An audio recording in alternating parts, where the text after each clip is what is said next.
Hari itu, langit terlihat biasa saja. Tapi siapa sangka, satu keputusan tergesa bisa mengubah nasib seluruh kelas kami. Kami bukan pemberontak, bukan pula pembolos. Tapi kenapa kami diperlakukan seperti pelaku kejahatan? Dan yang paling menyakitkan, kenapa tak ada satupun yang mau mendengar penjelasan kami?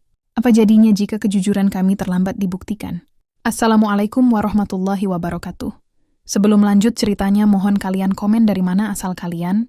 Untuk yang sudah komen, semoga sehat selalu dan dilancarkan rezekinya oleh Allah Subhanahu wa Ta'ala. Amin ya Rabbal Alamin. Jangan lupa juga untuk kalian klik like dan subscribe, nyalakan juga loncengnya, supaya tidak ketinggalan video terbaru dan menarik lainnya dari channel ini. Mari kita mulai ceritanya. Namaku Raka, siswa kelas 12 TKJ 2 di SMK Harapan Bangsa, sekolah yang katanya mencetak generasi disiplin dan tangguh. Tapi bagiku, sekolah ini lebih seperti tempat ujian mental. Setiap langkah di sini harus hati-hati. Salah sedikit saja bisa dianggap melawan aturan. Pagi itu, matahari terasa hangat di halaman sekolah. Kami baru saja masuk kelas ketika Pak Dimas, guru produktif yang kami kagumi, masuk sambil membawa map coklat. Wajahnya cerah, berbeda dari biasanya. Anak-anak, katanya dengan nada antusias. Hari ini kalian gak belajar di kelas. Kita ada praktek lapangan di bengkel komputer desa sebelah. Ini bagian dari tugas akhir kalian. Sontak seluruh kelas bersorak kecil. Setelah berminggu-minggu belajar teori di ruangan pengap, akhirnya kami bisa turun langsung ke lapangan. Kami bergegas menyiapkan alat, menggulung kabel LAN, membawa obeng, multimeter, dan laptop sekolah.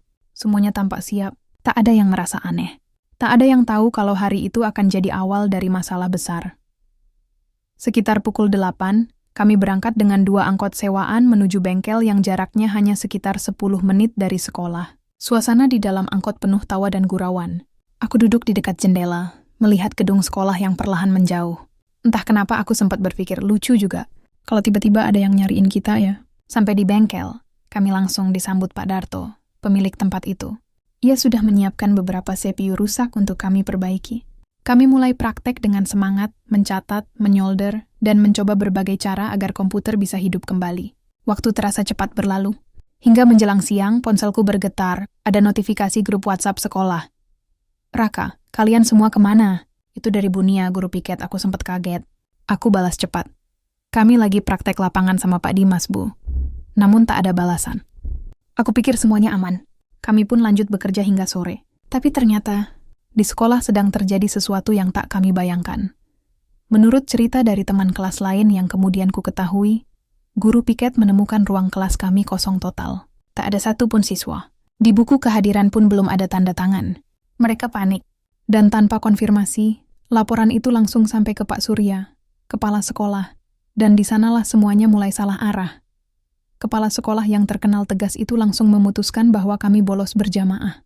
Beliau tak menunggu klarifikasi. Tak bertanya ke guru produktif, bahkan tak menelusuri alasan absennya kami. Cukup satu laporan. Kelas kosong, lalu keputusan diambil. Kelas 12 TKJ 2 dianggap melanggar berat.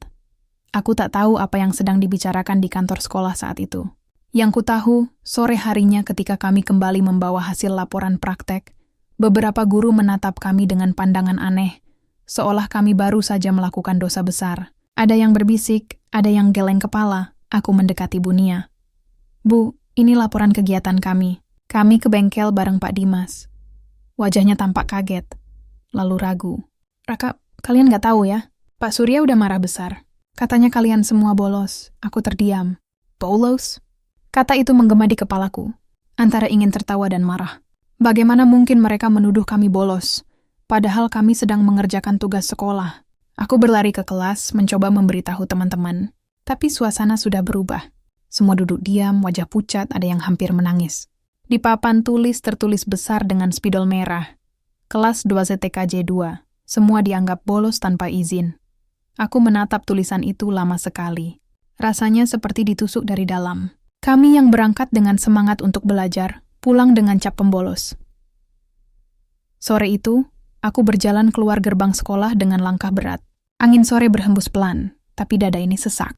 Aku hanya bisa bertanya dalam hati, apakah kami salah? Hanya karena tak sempat didengar? Pagi itu, suasana sekolah terasa aneh. Biasanya, setiap pagi kami disambut dengan suara ramai di lorong, tawa teman-teman, dan sapaan guru. Tapi hari itu, sunyi. Langkah kakiku terasa berat saat menapaki tangga menuju kelas.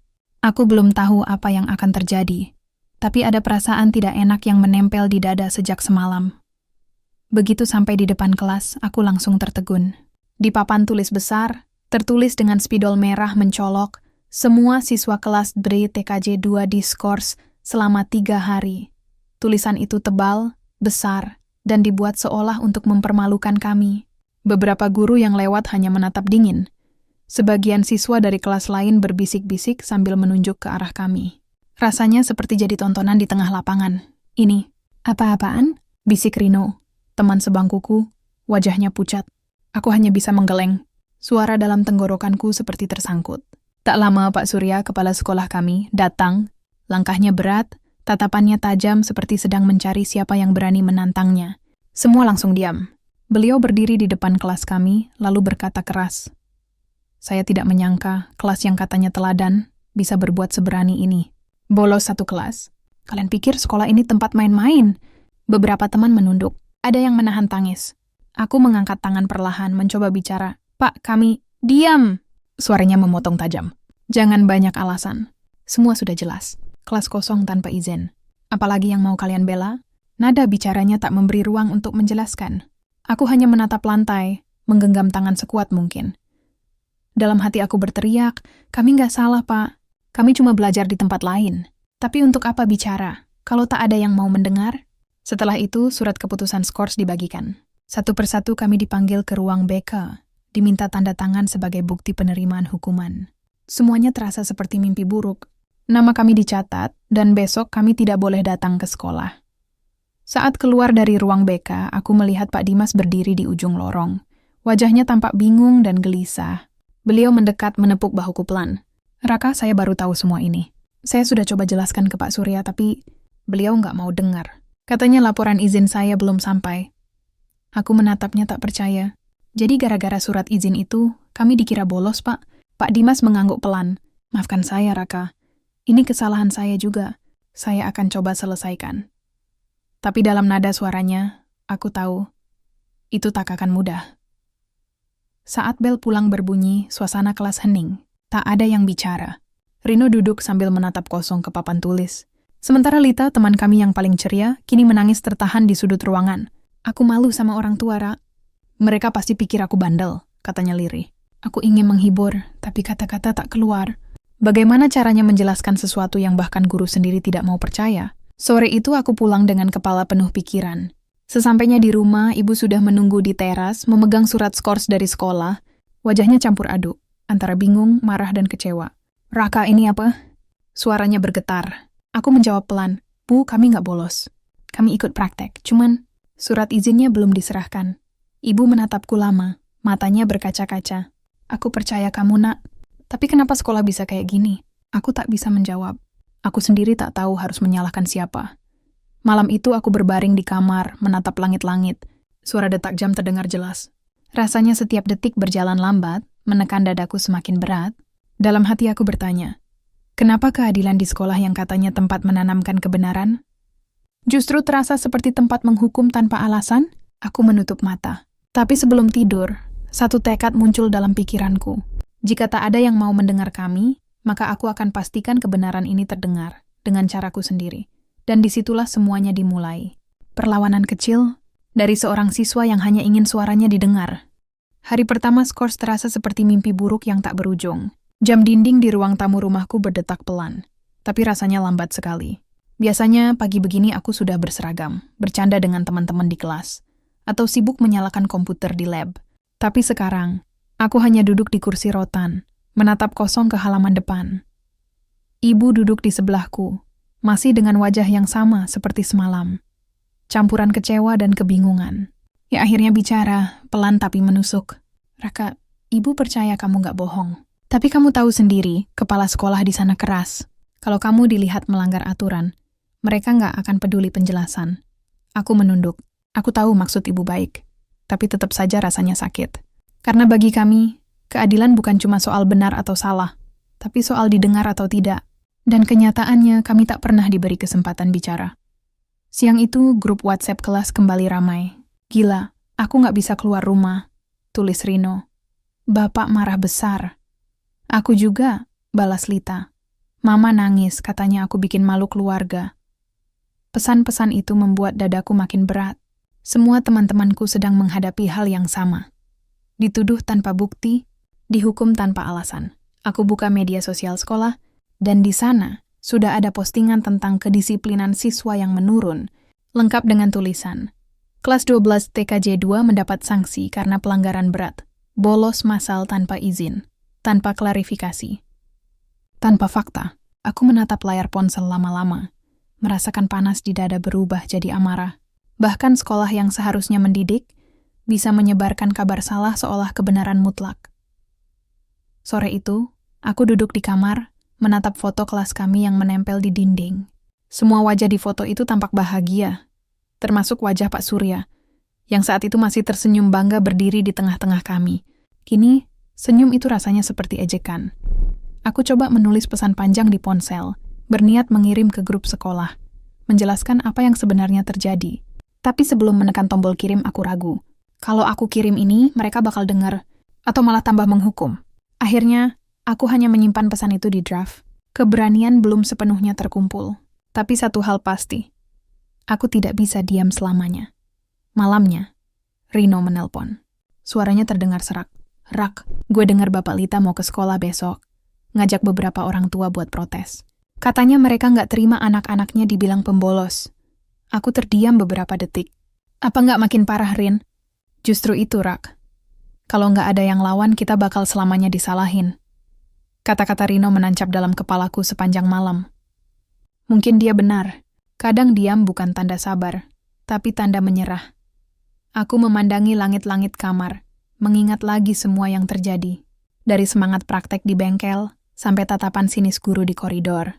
Semua terasa cepat, tapi meninggalkan bekas yang dalam. Ada perasaan terhina, seolah semua kerja keras kami selama ini tak berarti apa-apa.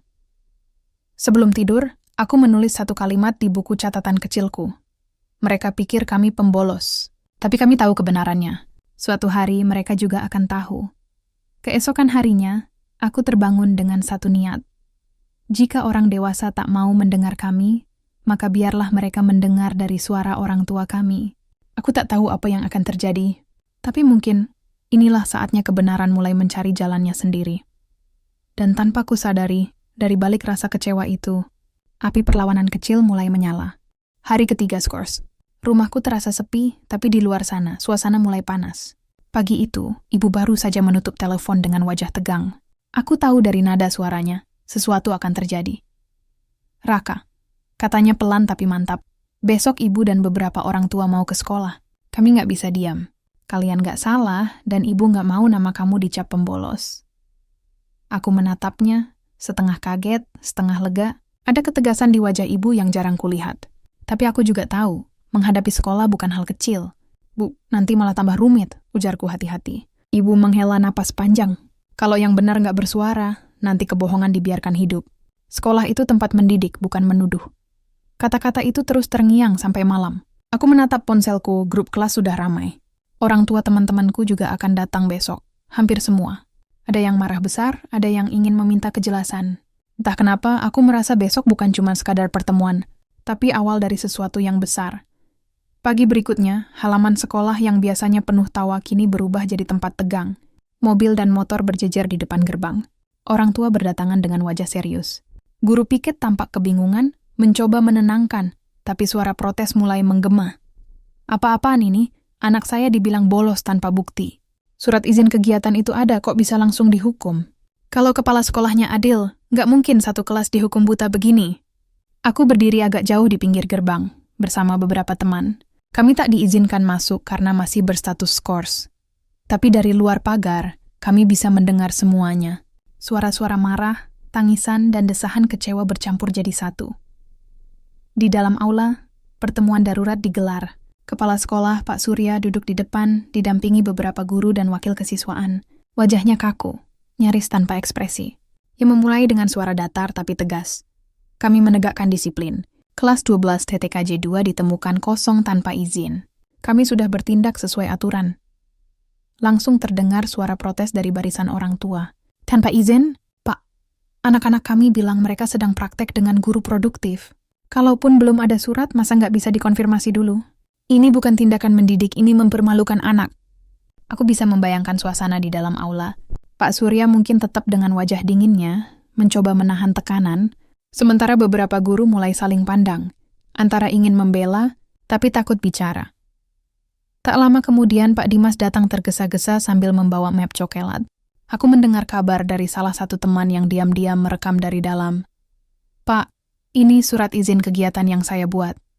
Saya minta maaf. Belum sempat saya serahkan waktu itu karena rapat dadakan di luar sekolah. Suasana mendadak hening. Kertas izin itu akhirnya sampai, tapi semua sudah terlambat. Reputasi kami terlanjur hancur. Nama kami sudah dipampang sebagai pelanggar. Seorang ibu berdiri dengan nada tinggi, suaranya bergetar. Kalau sekolah ini bisa menghukum tanpa bukti, bagaimana kami bisa percaya menitipkan anak-anak kami di sini? Kalimat itu mengguncang seluruh ruangan. Bahkan guru-guru lain tampak mulai menunduk. Tapi Pak Surya hanya menjawab pendek, saya sudah ambil keputusan. Saya tidak akan mencabut skors. Kedisiplinan tetap nomor 1. Orang tua mulai gelisah, beberapa keluar dengan wajah marah. Aku yang masih di luar pagar, hanya bisa menatap dari kejauhan. Perasaan campur aduk, lega karena kebenaran mulai muncul. Tapi juga marah karena kepala sekolah masih menolak mendengar. Saat semua orang tua keluar dari aula, ibu menatapku dari kejauhan. Ada air mata di matanya. Tapi juga ada sesuatu yang berbeda, tekad. Ia mendekat dan berkata pelan, kita belum selesai, Nak. Kalau sekolah nggak mau minta maaf, kita akan bawa ini ke dinas. Aku terdiam. Angin sore berhembus melewati halaman sekolah, membawa rasa getir yang sulit dijelaskan. Dalam hati aku tahu, setelah hari ini tak akan ada yang sama lagi. Keadilan akhirnya mulai mencari jalannya, tapi dengan cara yang jauh lebih keras dari yang kami bayangkan. Malamnya, di rumah, aku duduk di meja belajar, memandangi surat skors yang terlipat rapi di sudut meja. Kertas itu kini bukan sekadar hukuman, itu adalah bukti bahwa kadang kebenaran bisa terkubur hanya karena seseorang merasa berhak memutuskan tanpa mendengar. Aku menulis lagi di buku catatanku, tepat di bawah tulisan kemarin. Kebenaran butuh suara untuk hidup, dan kami baru saja mulai bersuara. Setelah pertemuan di aula itu, suasana sekolah berubah. Mungkin bagi sebagian orang hari-hari berjalan biasa saja. Tapi bagi kami, anak-anak kelas 12 TKJ 2, segalanya tak lagi sama. Kami jadi bahan bisik-bisik di lorong, ditatap aneh di kantin, bahkan beberapa guru seolah menghindar saat berpapasan. Kami bukan murid berprestasi lagi. Kami kini murid pembolos. Lucunya, tak satu pun dari kami merasa bersalah. Karena jauh di dalam hati, kami tahu siapa yang benar. Dan dari rasa terhina itulah, sesuatu mulai tumbuh. Sebuah tekad untuk membuktikan bahwa kami bukan sekadar anak sekolah yang bisa disalahkan seenaknya. Hari pertama kami diizinkan masuk kembali ke sekolah terasa seperti berjalan di tengah medan perang. Tak ada senyum, tak ada sapaan. Tapi aku memperhatikan sesuatu yang berbeda. Sorot mata teman-temanku tak lagi takut.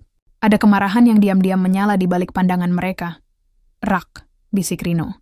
Gimana kalau kita kumpulin semua bukti? Foto, video waktu di bengkel, daftar hadir dari Pak Darto. Kita kasih lihat ke semua orang kalau kita nggak bohong. Aku menatapnya. Ide itu sederhana. Tapi dalam situasi seperti ini, bisa jadi senjata paling kuat. Setuju, jawabku mantap. Kita buktikan, tapi bukan dengan teriak, dengan fakta. Maka sore itu, kami berkumpul di rumahku. Ada Lita, Rino, dan beberapa teman lainnya. Di meja makan, berserakan laptop, ponsel, dan print out kertas kegiatan. Suasana seperti ruang penyelidikan. Lita membuka folder foto. Kami terlihat sedang memperbaiki CPU, mengenakan seragam sekolah. Bahkan ada Pak Dimas di belakang kami. Ini bukti kuat, katanya dengan mata berbinar. Rino menunjukkan daftar hadir dari bengkel, lengkap dengan tanda tangan dan stempel Pak Darto. Dan aku, dengan tangan sedikit gemetar, mulai merangkai semuanya menjadi satu laporan digital. Kalau sekolah nggak mau dengar langsung dari kita, ucapku pelan, biar orang lain yang dengar.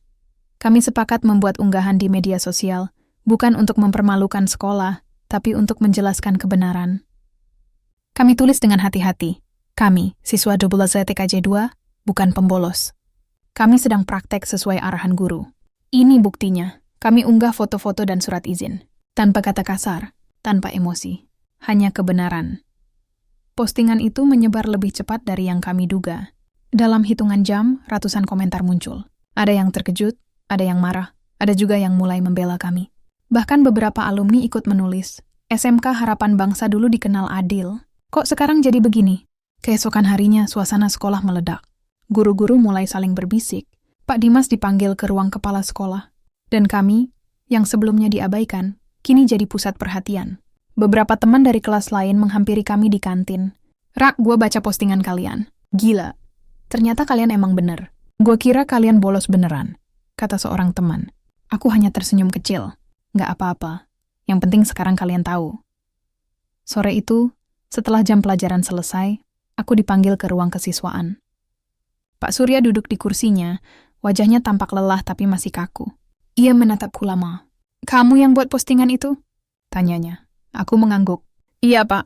Tapi bukan untuk menjelekkan sekolah. Kami cuma mau menjelaskan apa yang sebenarnya terjadi. Ia terdiam beberapa detik. Lalu dengan nada dingin ia berkata, kamu tahu akibatnya bisa besar? Aku menarik napas panjang. Saya tahu, Pak. Tapi yang lebih besar lagi adalah luka yang Bapak buat waktu nggak percaya sama kami. Untuk pertama kalinya, mata kami bertemu tanpa rasa takut. Ada getar halus di udara, antara amarah yang tertahan dan kebenaran yang mulai mencuat. Pak Surya tak menjawab. Ia hanya menatapku, lalu berkata pendek, kamu boleh pergi. Aku keluar dengan langkah ringan, meski jantungku berdegup keras. Di luar Rino dan Lita sudah menungguku. Gimana? Tanya mereka serentak. Aku hanya tersenyum tipis. Mungkin dia mulai tahu. Kalau diam, kita bukan berarti kalah. Malam itu, aku menulis di buku catatan kecilku lagi. Mereka boleh punya kuasa. Tapi kami punya suara. Dan untuk pertama kalinya sejak semua ini terjadi, aku merasa sedikit tenang. Bukan karena masalahnya selesai, tapi karena akhirnya kami tak lagi diam.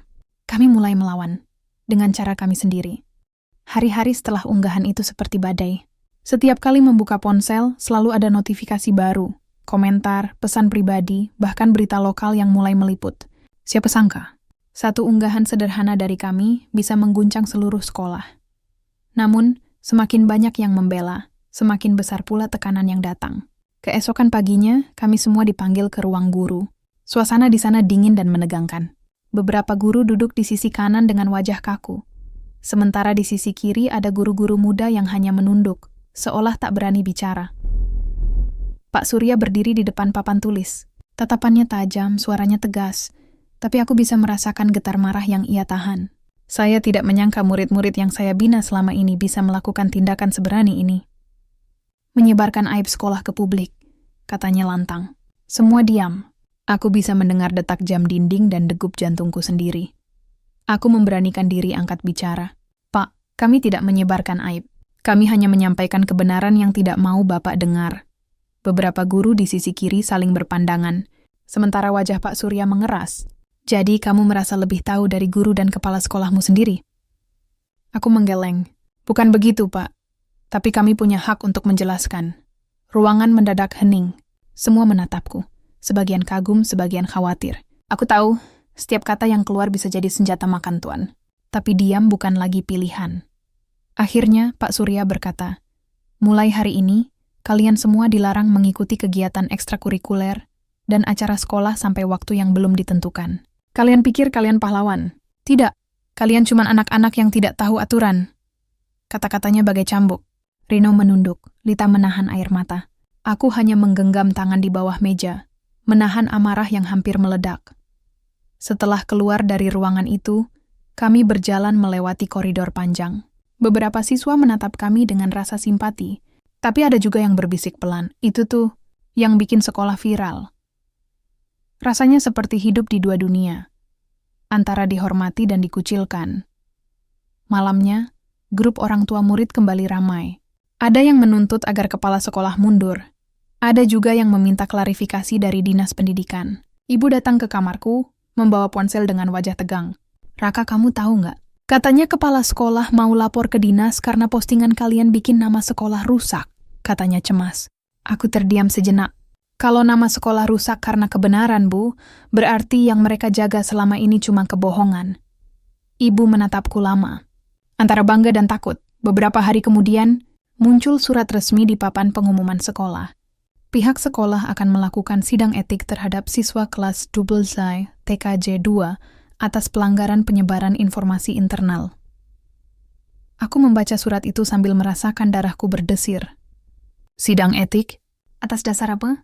Bukankah seharusnya yang mereka lakukan adalah meminta maaf? Rino menatapku dengan wajah gusar. Rak, ini udah nggak masuk akal. Mereka mau hancurin kita habis-habisan. Lita ikut bersuara, matanya berkaca-kaca. Aku capek, Rak.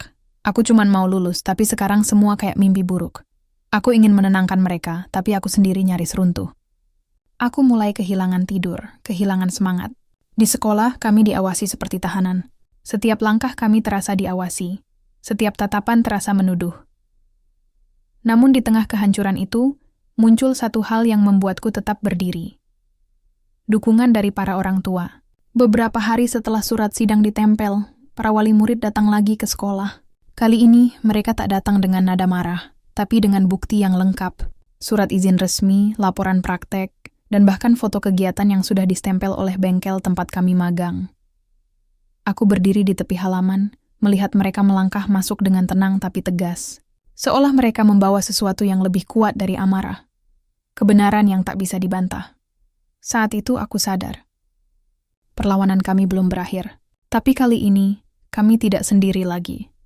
Dan di dalam hatiku, ada ketegangan yang sulit dijelaskan. Karena aku tahu, setelah ini, sesuatu yang besar akan terjadi. Bukan hanya soal nama baik kami, tapi soal kebenaran yang selama ini disembunyikan. Mungkin inilah saatnya. Saat di mana segalanya mulai runtuh, agar sesuatu yang baru bisa berdiri. Hari itu suasana sekolah seperti medan perang yang menunggu ledakan. Langit mendung, udara pengap, dan halaman sekolah dipenuhi mobil para orang tua yang datang untuk menghadiri pertemuan terbuka. Pihak sekolah memutuskan mengadakan rapat klarifikasi, entah untuk menjelaskan atau sekadar menyelamatkan muka. Aku datang bersama ibu. Tanganku dingin, tapi langkahku mantap. Di aula besar itu, semua mata tertuju pada kami. Murid-murid yang dulu disebut pembolos. Sekali ini kami duduk di barisan depan, bukan untuk menunduk malu, tapi untuk didengar. Pak Surya berdiri di podium, membuka rapat dengan suara datar. Terima kasih kepada seluruh wali murid yang hadir. Kami di sini ingin meluruskan kesalahpahaman yang telah menyebar di media. Nada suaranya tenang, tapi matanya menatap kami tajam. Kesalahpahaman, begitulah ia menyebutnya. Seolah semua ini hanya salah paham kecil. Namun sebelum ia melanjutkan, salah satu orang tua berdiri. Aku mengenalnya, Pak Darto, pemilik bengkel tempat kami magang. Ia membawa map besar berisi dokumen.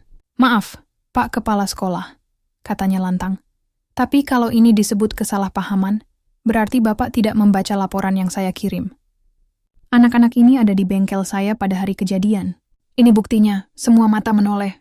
Pak Darto membuka map itu, menunjukkan foto-foto kami saat praktek, memperbaiki CPU, menandatangani daftar hadir, bahkan ada cap resmi bengkel. Lalu ia menaruh kertas itu di meja depan. Kalau masih ragu, saya siap bersumpah. Ruangan mendadak hening. Pak Surya terdiam, wajahnya memucat. Beberapa guru saling berbisik, dan aku bisa melihat guru muda seperti Bunia menunduk dengan mata berkaca-kaca. Ibu ikut berdiri. Bapak skors anak-anak ini tanpa bukti. Bapak hancurkan mental mereka, membuat mereka merasa bersalah padahal mereka sedang belajar. Apa itu yang disebut pendidikan? Suaranya bergetar tapi tegas. Sorak dan bisik-bisik mulai terdengar dari barisan belakang. Aku duduk di kursiku, merasakan seluruh tubuh gemetar. Semua yang kami tahan selama berminggu-minggu akhirnya pecah di depan semua orang. Lita menunduk sambil menangis pelan. Rino menepuk pundakku. Lihat, Rak. Semua orang akhirnya tahu. Pak Surya mencoba bicara lagi. Tapi suaranya goyah. Saya hanya menjalankan aturan sekolah. Tidak ada niat menjatuhkan siapapun. Namun Bunia berdiri tiba-tiba, matanya menatap langsung ke arah kepala sekolah. Maaf, Pak. Tapi Bapak tidak menjalankan aturan. Bapak mengambil keputusan sendiri tanpa mendengar pihak guru lain. Termasuk saya yang waktu itu sudah menjelaskan kegiatan siswa di luar. Ruangan langsung gaduh. Beberapa guru lain mulai berani bicara, menimpali dengan suara lirih. Saya juga sudah tahu kegiatan itu, tapi tidak sempat bicara karena perintah sudah turun. Bapak menolak dengar penjelasan kami waktu itu. Satu persatu suara-suara itu muncul. Kebenaran tak bisa dibendung lagi. Dan aku hanya duduk, tertegun, menyaksikan bagaimana sebuah kebohongan besar akhirnya runtuh oleh keberanian orang-orang kecil yang berani bicara. Pak Surya menatap kami. Kali ini bukan dengan amarah, tapi dengan pandangan kosong. Yenetu, semua sudah terlambat. Kepala Dinas Pendidikan yang hadir dalam rapat pun berdiri dan berkata pelan. Saya rasa masalah ini harus segera diselidiki secara resmi. Tapi sebelum itu, izinkan saya mengatakan satu hal. Kalian, anak-anak 12 TKJ 2, sudah menunjukkan bahwa kejujuran masih hidup di sekolah ini. Kalimat itu disambut tepuk tangan. Aku merasakan dadaku sesak, antara lega dan haru. Air mata ibu mengalir pelan. Tapi kali ini bukan karena kecewa, melainkan bangga. Setelah rapat usai, banyak orang menghampiri kami. Guru-guru yang dulu diam kini menepuk bahu kami dengan tatapan menyesal. Maafkan kami, Nak, kata salah satu dari mereka. Kami salah karena terlalu takut. Aku hanya tersenyum. Aku tahu, memaafkan bukan hal mudah, tapi menahan dendam juga tak akan mengubah masa lalu. Sore itu, aku berdiri di halaman sekolah. Langit sudah cerah, dan burung-burung kembali beterbangan di atas tiang bendera. Di bawah sinar matahari yang hangat, aku menatap gedung sekolah kami, tempat di mana segalanya bermula, dan kini akhirnya terbuka. Rino datang menghampiri, tersenyum lelah. Jadi, kita menang? Tanyanya. Aku menggeleng pelan. Bukan soal menang, Rin. Ini tentang kebenaran yang akhirnya bicara sendiri. Dan di saat itu juga, aku sadar. Kebenaran memang butuh waktu, tapi ia tak pernah mati. Ia hanya menunggu orang yang cukup berani untuk memperdengarkannya. Beberapa hari setelah rapat besar itu, suasana sekolah tak lagi sama. Nama kami, kelas 12 TKJ 2, menjadi bahan pembicaraan di mana-mana. Media lokal mulai menulis berita. Siswa SMK dapat skor tanpa bukti, kepala sekolah diperiksa dinas. Bagi sebagian orang, ini adalah kemenangan. Tapi bagi kami yang mengalaminya, semuanya terasa campur aduk. Di satu sisi, aku lega karena kebenaran akhirnya muncul ke permukaan. Tapi di sisi lain, ada beban berat yang tak bisa hilang begitu saja. Banyak guru kini memperlakukan kami dengan hati-hati, bahkan berlebihan. Yang dulu menghindar kini berusaha bersikap ramah. Namun di balik senyum mereka, aku tahu masih ada ketakutan. Dan mungkin rasa bersalah yang belum terucap. Hari itu, aku datang ke sekolah lebih pagi dari biasanya. Lorong-lorong masih sepi. Di papan pengumuman, ada surat resmi baru dari Dinas Pendidikan. Tulisan itu jelas. Kepala Sekolah SMK Harapan Bangsa dinonaktifkan sementara untuk pemeriksaan internal. Aku membaca kalimat itu berulang-ulang. Tanganku gemetar. Jujur saja, aku tak pernah membayangkan semua akan sejauh ini. Pak Surya memang salah, tapi melihat namanya terpampang di surat seperti itu membuat dadaku terasa sesak. Bagaimanapun ia pernah menjadi guru yang aku hormati. Suara lembut memecah lamunanku. Lita berdiri di belakang. Matanya juga menatap surat itu. Jadi, ini akhir dari semuanya? Aku menggeleng pelan. Entahlah, mungkin ini baru awal dari sesuatu yang lain. Beberapa jam kemudian, kami semua dikumpulkan di aula. Wakil kepala sekolah berdiri di depan, didampingi perwakilan dari dinas. Suasana hening. Tak ada suara bisik-bisik seperti biasanya. Beliau membuka suara, tenang tapi tegas. Kami ingin menyampaikan permintaan maaf secara terbuka kepada siswa kelas coba seni TKJ 2 atas kesalahan keputusan yang terjadi. Kami berterima kasih karena kalian berani jujur dan tetap menghormati sekolah meski dalam tekanan. Tepuk tangan terdengar, pelan tapi tulus. Beberapa guru bahkan menunduk menahan air mata. Aku sendiri hanya bisa tersenyum pahit, karena di balik kata maaf itu, ada luka yang tak bisa hilang begitu saja. Setelah acara selesai, aku duduk sendirian di halaman belakang sekolah. Angin sore berhembus lembut, membawa aroma tanah basah setelah hujan kecil tadi siang. Aku membuka buku catatan kecil yang selalu kubawa. Buku yang dulu kupakai menulis kalimat, mereka pikir kami pembolos. Kali ini, aku menulis lagi. Kebenaran akhirnya menang, tapi tidak ada kemenangan tanpa kehilangan. Rino datang membawa 2 minuman kaleng, duduk di sebelahku. Lucu ya, katanya sambil menatap langit. Dulu kita cuma mau buktiin kalau kita nggak salah. Tapi lihat sekarang, satu sekolah berubah gara-gara kita. Aku tertawa kecil. Kadang kebenaran memang kayak ombak. Awalnya kecil, tapi kalau udah nyentuh karang, semua bisa retak. Kami terdiam cukup lama. Hanya suara burung sore dan langkah siswa lain yang mulai pulang. Lita datang menyusul, membawa beberapa lembar kertas. Tadi Bunia minta maaf ke aku. Katanya dia salah karena nggak berani bicara waktu itu. Aku menatapnya. Dan kamu maafin? Ia mengangguk pelan. Aku harus. Kalau enggak, kita nggak akan benar-benar bebas. Mendengar itu, aku menatap ke arah gedung sekolah yang kini terlihat berbeda. Bukan karena bangunannya berubah, tapi karena maknanya. Tempat ini bukan lagi sekadar sekolah, tapi saksi bagaimana satu kesalahan bisa membuka banyak mata, termasuk mata kami sendiri. Menjelang sore, aku pulang bersama ibu. Di motor, ibu menepuk pundakku pelan.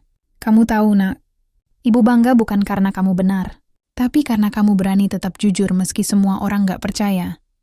Kata-kata itu membuat mataku panas. Aku menahan tangis yang tiba-tiba menyeruak. Makasih, Bu. Tapi tanpa ibu aku gak akan kuat. Hari mulai gelap. Lampu-lampu jalan menyala satu persatu. Dan di antara rasa lega dan lelah itu, aku tahu satu hal pasti. Kebenaran memang selalu datang dengan harga. Tapi jika harga itu harus dibayar dengan keberanian, aku akan membayarnya lagi dan lagi. Malam itu sebelum tidur, aku menulis kalimat terakhir di buku catatanku. Kami bukan pembolos. Kami hanya murid yang ingin didengar. Dan untuk pertama kalinya sejak semua ini dimulai, aku tidur tanpa rasa takut. Mungkin besok segalanya belum selesai. Tapi satu hal pasti, kami telah memenangkan hal yang paling penting, harga diri kami sendiri.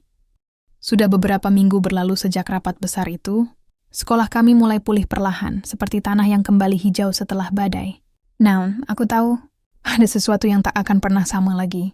Bukan hanya tentang nama baik, tapi tentang cara kami memandang arti kejujuran, keberanian, dan keadilan. Setiap pagi, aku berjalan melewati koridor sekolah dengan perasaan yang berbeda. Dulu, setiap langkah terasa berat, dipenuhi tatapan sinis dan bisikan yang menyakitkan. Sekarang, beberapa guru mulai tersenyum lagi. Beberapa teman dari kelas lain menyapa dengan ramah. Bahkan Pak Dimas, guru bengkel yang dulu jarang bicara, kini sering menepuk bahuku sambil berkata, "Hebat, Kak, kamu dan teman-temanmu udah ngajarin kita banyak hal." Aku hanya tersenyum kecil setiap kali mendengarnya, karena sejujurnya kami juga belajar banyak dari semua ini. Tentang betapa mudahnya kepercayaan hilang, dan betapa sulitnya membangunnya kembali. Pak Surya masih dinonaktifkan. Isu tentang penggantinya mulai beredar, tapi aku tak lagi terlalu memikirkannya. Bagiku, masa depanku tak seharusnya berhenti di satu kesalahan orang lain. Mungkin beliau salah mengambil keputusan, tapi aku yakin, di dalam hatinya ia juga terluka.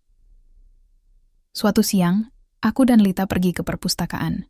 Kami duduk di sudut yang dulu sering kami gunakan untuk belajar kelompok. Suasana tenang, hanya suara kipas tua yang berdecit pelan. Lita membuka buku, tapi aku tahu pikirannya melayang jauh. Lucu ya, Rak, katanya pelan. Dulu kita cuma pengen belajar tenang, sekarang malah belajar tentang hidup. Aku tersenyum.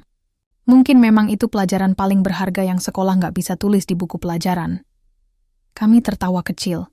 Tapi di balik tawa itu, ada rasa haru yang tak bisa dijelaskan.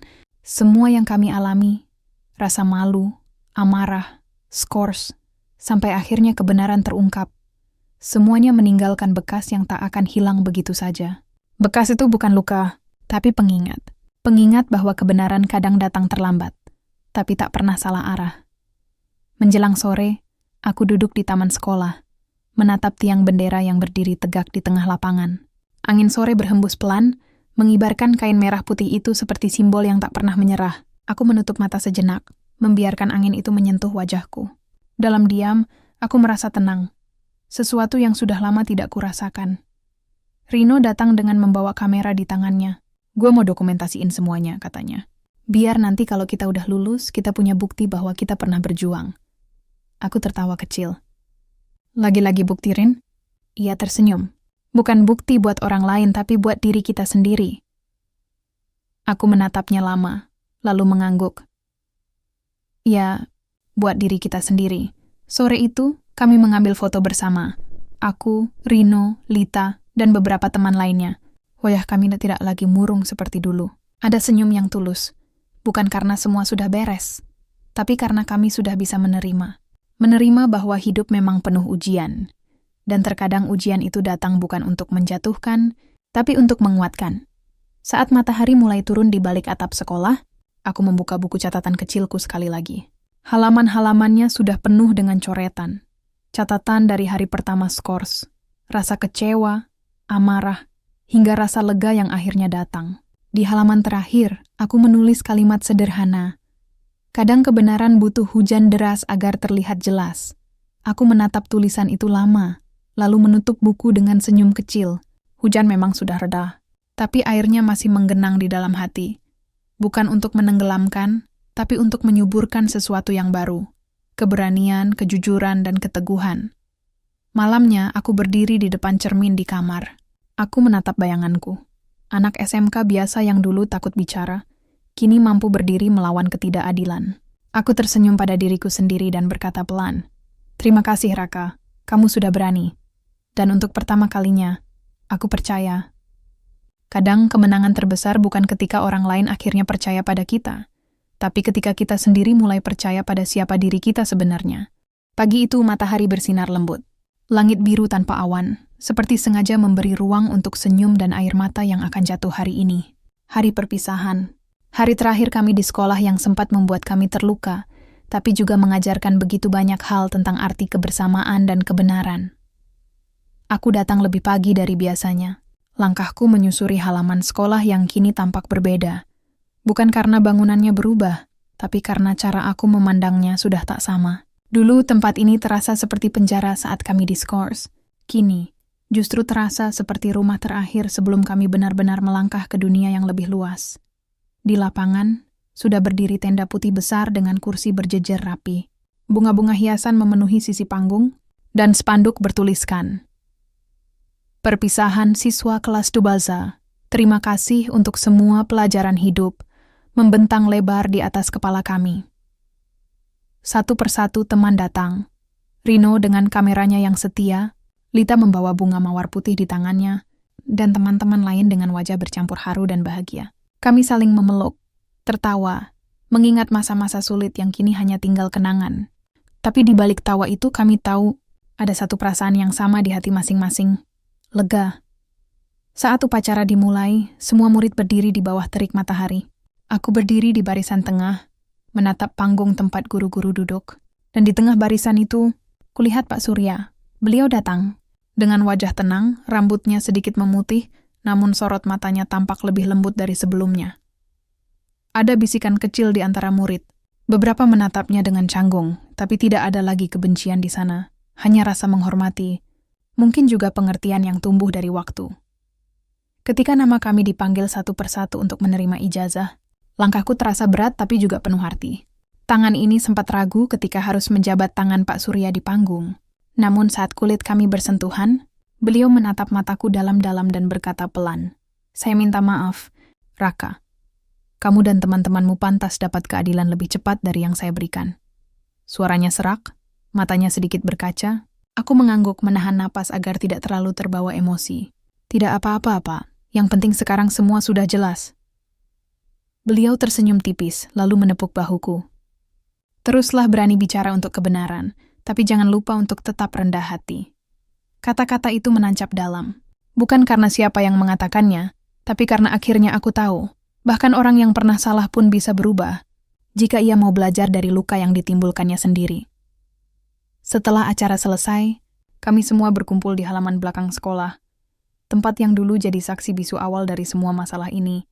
Rino memotret kami berulang kali, mencoba menangkap setiap senyum dan air mata yang jatuh tanpa bisa disembunyikan. Lita menatap bangunan sekolah dengan mata berkaca-kaca. "Aku bakal kangen tempat ini, Ra," katanya. Aku menatapnya sebentar, lalu tersenyum. "Aku juga. Tapi mungkin memang begini caranya kita tumbuh, dengan melepaskan sesuatu yang pernah bikin kita kuat." Kami duduk lama di bawah pohon mangga tua. Angin berhembus pelan, membawa aroma tanah dan kenangan. Semua terasa seperti adegan terakhir dari film panjang yang akhirnya sampai di kredit penutupnya. Tapi di hati, aku tahu, ini bukan benar-benar akhir. Ini hanya awal dari perjalanan baru. Sebelum pulang, aku berjalan sekali lagi melewati koridor kelas kami. Di dinding, masih tergantung foto kelas dengan wajah-wajah yang dulu sempat dicemooh. Kini, setiap senyum di foto itu terasa seperti bukti bahwa kami pernah bertahan meski dunia seolah menentang kami. Aku menyentuh bingkai itu pelan dan berbisik, "Terima kasih, sudah jadi bagian dari kisah ini." Langkahku berhenti di depan gerbang sekolah. Udara sore mulai terasa hangat. Aku menoleh ke belakang, melihat sekolah kami, tempat yang pernah membuat kami menangis, marah, tertawa, dan akhirnya berdamai. Lalu aku tersenyum kecil, sambil berkata dalam hati, kami datang sebagai murid yang dituduh, tapi pergi sebagai mereka yang belajar apa arti keadilan sebenarnya. Aku melangkah pergi bersama teman-temanku, meninggalkan gerbang itu dengan kepala tegak, dan di dalam hati aku tahu, kisah ini mungkin sudah tamat, tapi pelajarannya akan selalu hidup di dalam diri kami selamanya.